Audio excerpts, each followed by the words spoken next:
ঘুম থেকে উঠিয়ে দেখি এই মহারাজ বসে বসে গাছের ডাল ভাঙছেন।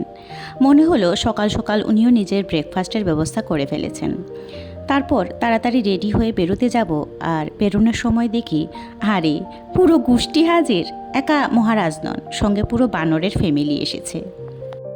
তারপর গেলাম ছেলের স্কুলে। সেখানে 15 আগস্টের প্রোগ্রাম দেখলাম। চারপাশে স্বাধীনতা দিবসের একটা সুন্দর পরিবেশ। সব মিলিয়ে বেশ ভালোই লাগছিল।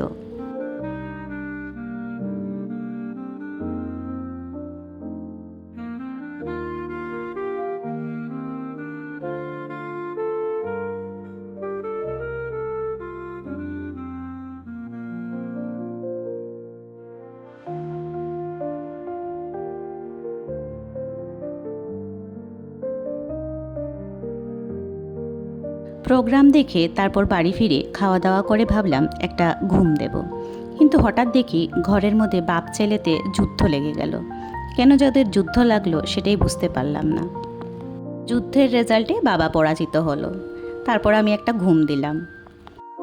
এদিকে আমরা একটা আলমারি অর্ডার করেছিলাম। সেটা ঠিকঠাক করে অ্যাসেম্বল করার জন্য কার্পেন্টার ডাকা হলো। তো উনি এসে আলমারির কাজ শুরু করে দিলেন। যাই হোক, 15 আগস্টের দিনটা বেশ ভালোই কেটেছে। একদম সিম্পল একটা দিন, কিন্তু এই ছোট্ট ছোট্ট মুহূর্তগুলোই তো ব্লগে ধরে রাখতে ভালো লাগে।